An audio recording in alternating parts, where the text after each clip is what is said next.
Hello student, कैसे आप? I hope आप सभी अच्छे होंगे। प्यारे बच्चों, आज हम करेंगे क्लास 5th के पर्यावरण के पाठ 23 को। इस पाठ का नाम है बच्चों महान विभूति दानवीर डॉक्टर हरि सिंह गौर। ठीक है, इस पाठ का जो प्रश्न क्रमांक 1 है वो है डॉक्टर हरि सिंह गौर की उन्नति में किसका संघर्ष उल्लेखनीय है। तो इसका उत्तर लिखेंगे हम, डॉक्टर हरि सिंह गौर की लगनशीलता, परिश्रम, सेवा भाव और दान आदि का संघर्ष उल्लेखनीय है।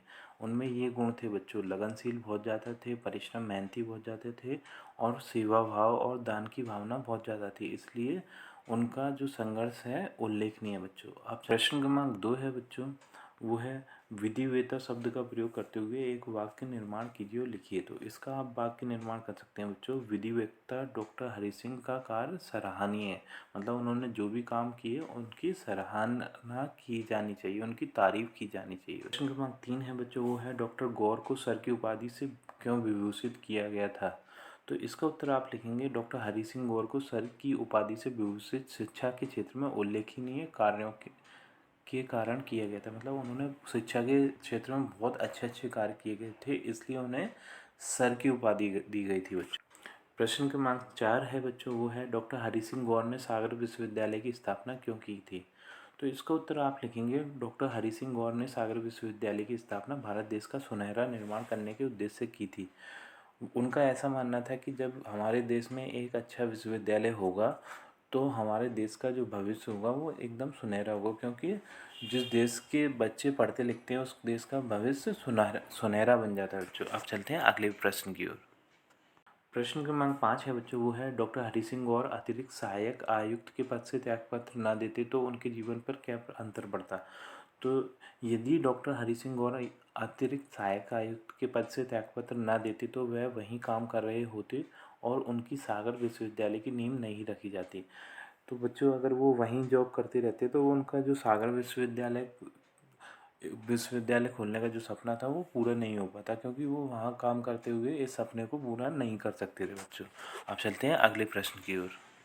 प्रश्न क्रमांक 6 है बच्चों, वो है महान विभूति दानवीर हरि सिंह गौर जीवनी विद्या के इस पाठ में उनके जीवन के किन किन पक्षों को सम्मिलित किया गया है। तो इसका उत्तर आप लिखेंगे, इस पाठ में डॉक्टर हरि सिंह गौर द्वारा किए गए अविस्मरणीय कार्यों का उल्लेख किया गया है। मतलब उन्होंने जो अविस्मरणीय जिन जिन कामों को भूला नहीं जा सकता उन कामों के बारे में पूरा उल्लेख किया है कि सबसे बड़ा काम तो उन्होंने जो सागर विश्वविद्यालय था वो उसकी नींव डाल के किया था बच्चों। ठीक है, प्रश्न क्रमांक 7 है बच्चों, वो है डॉक्टर हरि सिंह गौर ने शिक्षा और कानून के क्षेत्र में देश की बहुत सेवाएं की हैं, इस कथन को उदाहरण सहित विस्तार से स्पष्ट कीजिए। तो इसका उत्तर लिखेंगे, डॉक्टर हरि सिंह गौर ने शिक्षा के क्षेत्र में अपना योगदान दिया है।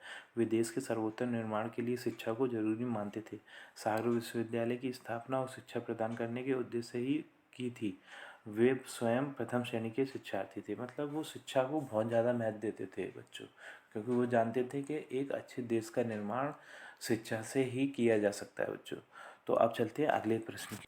अब बच्चों मूल्यांकन 16 के प्रश्न क्रमांक 8 को देख लेते हैं। ये है अधिवक्ता के रूप में डॉक्टर हरि सिंह गौर की प्रसिद्धि का क्या कारण था। तो इसका उत्तर आप लिखेंगे, डॉक्टर हरि सिंह गौर की प्रसिद्धि का कारण उनकी पूर्ण बुद्धि और अद्भुत वाक शक्ति थी। ठीक है, वाक शक्ति थी बच्चों, ये शक्ति को यहाँ से काट दीजिएगा, वाक।